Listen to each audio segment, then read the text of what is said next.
Atendamos. Gloria a ti, Señor, gloria a ti. Dijo el Señor: cuando el Hijo del Hombre venga en su gloria, acompañado de todos sus ángeles, entonces se sentará en su trono de gloria. Serán congregadas delante de él todas las naciones, y él separará a los unos de los otros, como el pastor separa las ovejas de los cabritos. Pondrá las ovejas a su derecha y los cabritos a su izquierda. Entonces dirá a los de su derecha: vengan, benditos de mi Padre, hereden el reino preparado para ustedes desde la creación del mundo, porque tuve hambre y me dieron de comer, tuve sed y me dieron de beber, era forastero y me acogieron, estaba desnudo y me vistieron, enfermo y me visitaron, en la cárcel y vinieron a verme. Entonces los justos responderán: Señor, ¿cuándo te vimos hambriento y te dimos de comer, o sediento y te dimos de beber? ¿Cuándo te vimos forastero y te acogimos, o desnudo y te vestimos? ¿Cuándo te vimos enfermo o en la cárcel y fuimos a verte? Y el rey les dirá: en verdad les digo que cuanto hicieron a uno de estos hermanos míos más pequeños, a mí me lo hicieron. Entonces dirá también a los de su izquierda: apártense de mí, malditos, al fuego eterno, preparado para el diablo y sus ángeles. Porque tuve hambre y no me dieron de comer, tuve sed y no me dieron de beber, era forastero y no me acogieron, estaba desnudo y no me vistieron, enfermo y en la cárcel y no me visitaron. Entonces dirán también estos: Señor, ¿cuándo te vimos hambriento o sediento, o forastero o desnudo o enfermo, o en la cárcel y no te asistimos? Y él entonces les responderá: en verdad les digo que cuanto dejaron de hacer con uno de estos más pequeños, también conmigo dejaron de hacerlo. E irán estos al castigo eterno, y los justos a la vida eterna. Gloria a ti, Señor, gloria a ti. La paz sea contigo, evangelizador.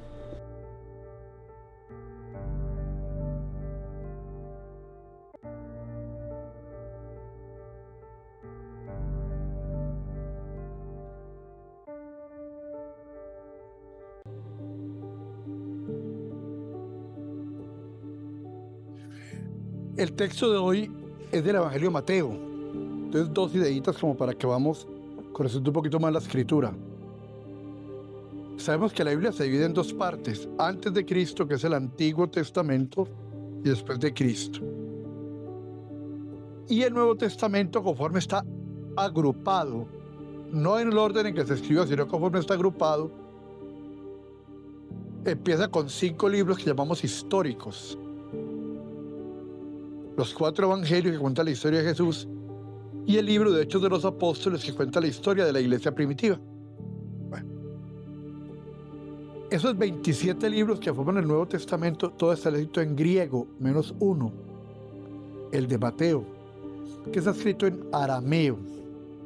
El arameo fue una forma, cuando desaparece el hebreo, la deportación a Babilonia, el pueblo deja de hablar hebreo, aparecen, diríamos que dialectos, y hay 7 formas arameicas, 7 formas de hablar, un medio hebreo mezclado con otra serie de influencias lingüísticas. Entonces, el Evangelio de Mateo es el único en arameo. ¿Por qué? Porque sus destinatarios son judíos que se volvieron cristianos. El cristianismo se forma con 2 grandes grupos: judíos que se convirtieron y paganos que tenían otra creencia que se convirtieron. El Evangelio de Mateo entonces es escrito para los judíos, por eso tiene cantidad de citas bíblicas. Para un pagano, una cita bíblica en el Antiguo Testamento no significaba nada, no sabía qué era eso. Para el judío sí. Y el Evangelio está organizado en 5 grandes discursos. diríamos que en 5 cuerpos doctrinales. El primero de todos es el más importante de los discursos que traen los evangelios. Le llamamos el Sermón de la Montaña. Es tan importante que la teología lo llama el discurso programático del reino. Ahora que están en campañas políticas, es el programa de gobierno de Jesús, el programa del reino de Dios. Luego va a haber el sermón de la llanura, el sermón del lago, el sermón de la iglesia. Y este es el último del que sacamos el texto de hoy. Se llama el discurso escatológico. ¿Qué es eso de escatológico? Escatón es un lindero. Los que leímos las escrituras viejas, porque somos viejos, decía, y va desde un mojón que está en tal parte, línea recta hasta tal otra. Ese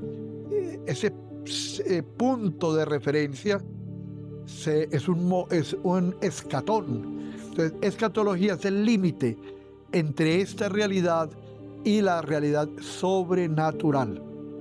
Entonces, este capítulo 25 de Mateo nos va a hablar de las realidades sobrenaturales. Se llama discurso escatológico. Es una obra definitivamente muy interesante desde el punto de vista lingüístico, desde el punto de vista histórico, y para nosotros de la fe enormemente interesante. Entonces va a contar cómo es el juicio de Dios. De una idea, a veces, de ahí sería una idea medio distorsionada. Es que la relación del hombre con Dios es jurídica. Es un juicio. Y miren que este juicio no evoca leyes. Según el decreto tal, según la ley, nada. Hace reclamos es de amor. Quiero que captemos eso. A veces en nuestra tradición nos han enseñado a vivir una fe jurídica. Padre se puede, padre es pecado. De crimen y castigo no. De castigo y recompensa. Esa no es la forma de la relación con Dios. Este juicio tiene una particularidad, vuelvo a insistir, no se mencionan preceptos, se reclama amores. Entonces la relación con Dios es amorosa, es amorosa. Y va a utilizar un símil muy especial. Va a hablar de 2 animales comunes en la época. El pueblo de Israel es un pueblo pastoril. Y va a hablar de 2 animales, ovejas y cabras, que en sí representan 2 cosas diferentes. La oveja es la docilidad. La oveja es, hasta cierto punto, la ternura. La cabra, por el contrario, es agreste. Diríamos que más libre. Diríamos que más aguerrida en sus reacciones. Más dañina también, si se quiere. Entonces empieza la parábola diciendo que el Señor separó unos de otros como el pastor separa las ovejas de los cabritos. Y esa división, ¿cómo se da?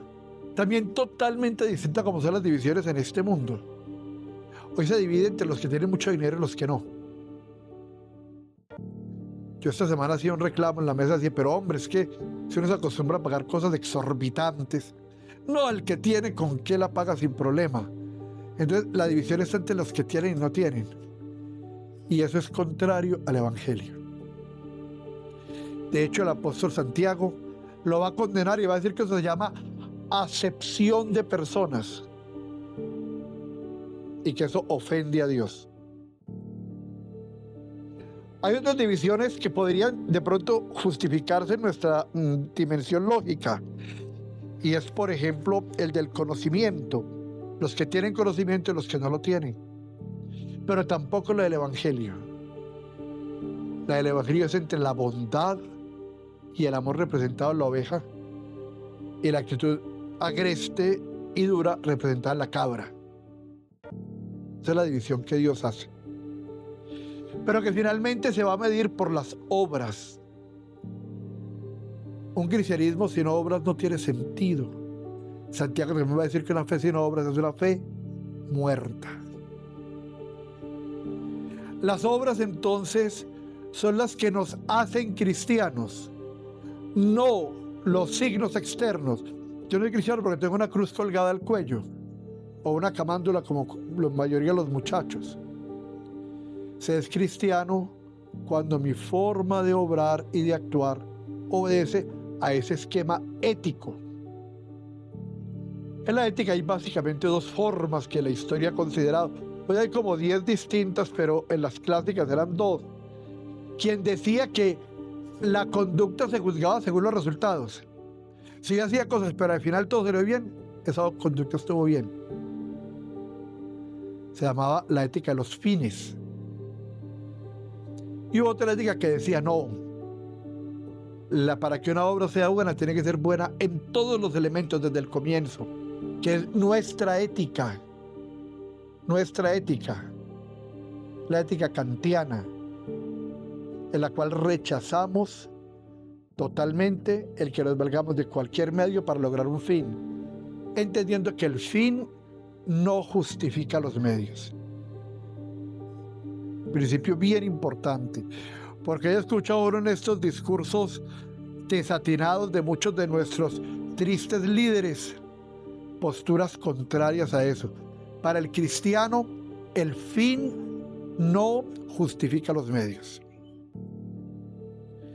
Y entonces, esta gente que está dividida por sus obras, por sus acciones, es premiada y castigada según su capacidad de amar, pero no el amor como un sentimiento particular e individual y subjetivo, sino el amor como una expresión de solidaridad, humanidad y respeto por el otro. Vengan al premio, vengan benditos de mi Padre, porque tuve hambre y me dieron de comer, tuve sed y me dieron de beber, estuve desnudo y me vistieron, enfermo o en la cárcel y me visitaron, porque fui peregrino y me acogieron. Entonces las acciones, las que definitivamente marcan la realidad de la fe. Las acciones, la caridad. Sin caridad no hay fe. Dice hermosísimamente, tal vez en el escrito más bello que yo conozca, que define el amor, que es la primera carta de Pablo a los Corintios, en el capítulo 13, dice que si yo tengo 1000 cualidades, pero no tengo amor, soy como un tímpano que suena, o un tambor, un tímpano carretillo, un tambor que suena, un sonido que no lleva a nada, que da sentido, que hace real las cosas, el amor. Ese amor que lamentablemente, y sobre todo en nuestra cultura, en nuestra país, aquí donde estamos, se ha entendido de una forma rarísima. Un amor que carece de ternura y que hace agrestes y difíciles la relación entre las personas. Un magnífico poeta español decía: ama como la tórtola, arrullando, y no como el león que ama rugiendo. Aquí en nuestro medio, sobre todo a veces de los hombres, es muy común. Como yo soy muy macho, entonces yo trato, el amor se expresa con grosería, con brusquedad. Creemos que si damos espacio a la ternura, eso me resta masculinidad. Y de hecho, en nuestra triste tribu, cuando alguien es tierno, la gente se aterroriza. Lo mínimo que dicen es: ¡hey, pagale pieza!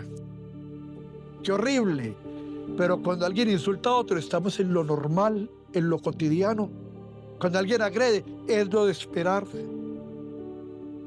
De alguna forma promovemos la violencia. Y de muchas formas promovemos un amor que no se expresa como debe expresarse, con la ternura, que es el lenguaje propio del amor. Eso se evidencia en todos los niveles, incluso a niveles de la pareja. Para los viejos nunca le decían a un hijo: te amo, jamás. ¿Usted quiere a su señora? Claro, ya tiene que dar cuenta. No ve que yo pago el arrendamiento, yo merco, yo no sé qué. Ella tiene que dar cuenta. Pero nunca había una expresión que saliera de él que le dijera cuánto la ama.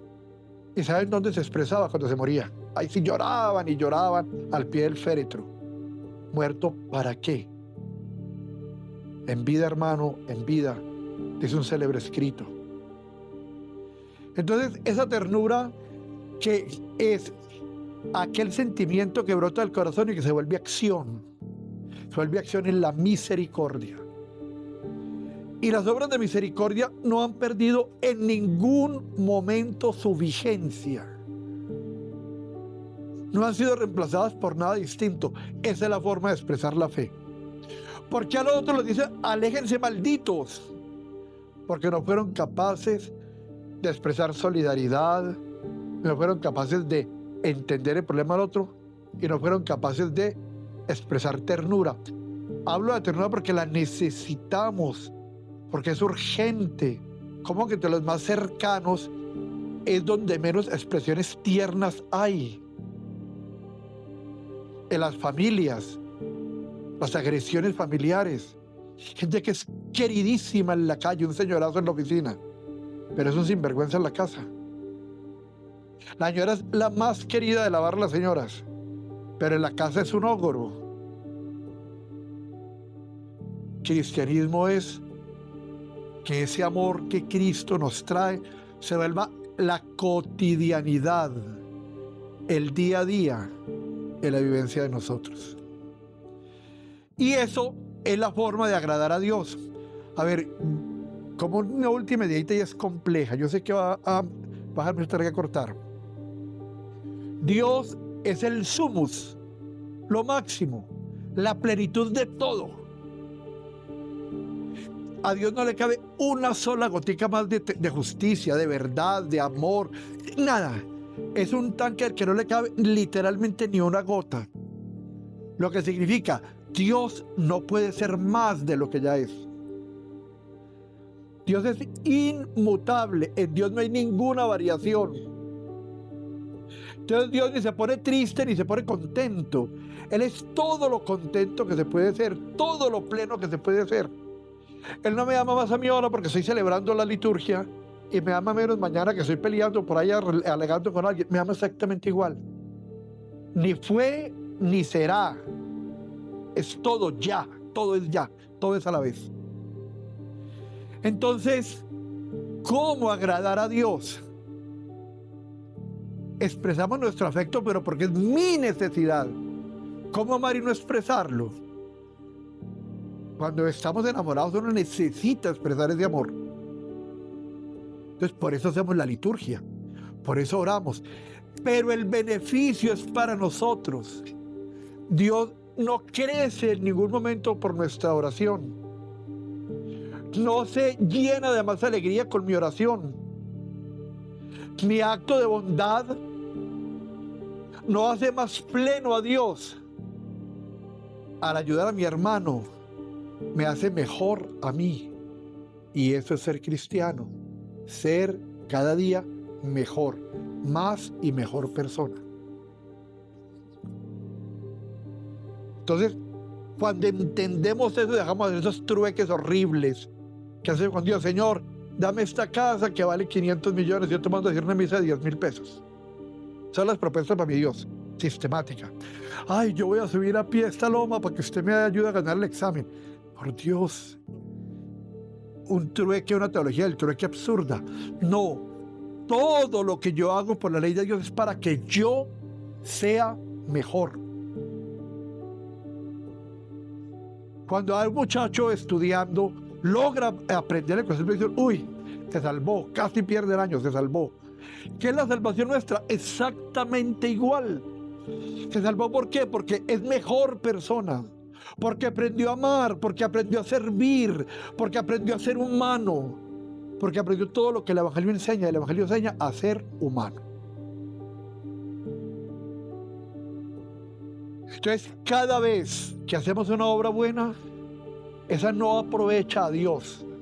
Dios es inmutable. Me aprovecha a mí. Me hace mejor persona a mí. Y si mejor persona, más cercano a Dios. Porque esa es la invitación.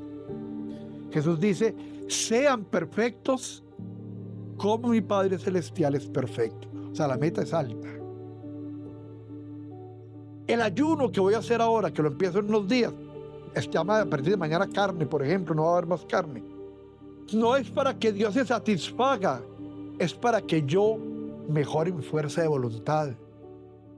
Porque no hay ninguna espiritualidad que no empiece con la cabeza encima del cuerpo. Y puede sonar risible, pero no es cierto. Eso no es cierto. ¿Cuánta gente tiene en vez de la cabeza encima, tiene el estómago encima, por ejemplo? O tiene encima el corazón, o tiene encima sus órganos genitales, o tiene encima cantidad de cosas que son los que manejan su vida. Para poder ser espiritual tiene que estar la cabeza encima. Eso no hace más feliz a Dios. Eso me hace a mí mejor persona y me acerca a Dios, que es la plenitud de todo lo bueno. ¿Sí nos queda eso claro? Entonces, en esa animosidad, cuando yo quiero dar culto a Dios, ¿cómo lo puedo hacer? Haciendo feliz a mi hermano. Cuando yo me acerco y le digo a Antonia que la quiero, y la abrazo y le sirvo porque Antonia necesita que le haga un favor, yo estoy dando culto a Dios. El esposo, cuando ama a su esposa, está dando culto a Dios. El papá y la mamá, cuando amamos los hijos, estamos dando culto a Dios. Esa es entonces la disposición necesaria para poder ser un buen cristiano, que es la meta que vamos a tener durante la Cuaresma. Pidámosle pues al Señor que lo que hemos hablado ahora nos quede en la cabeza, que nos quede alguna ideita, y que sepamos que tengo que construirme, edificarme en Dios. Eso lo llamamos la teosis en la teología ortodoxa, la teosis. Y recordemos que la meta de la teosis o la deificación la pone San Pablo en la carta a los Gálatas. La meta sería llegar un día a decir: no soy yo el que vivo, es Cristo quien vive en mí. Con esa disponibilidad, con esa actitud, con ese deseo de que eso sea realidad, continuamos nuestra liturgia.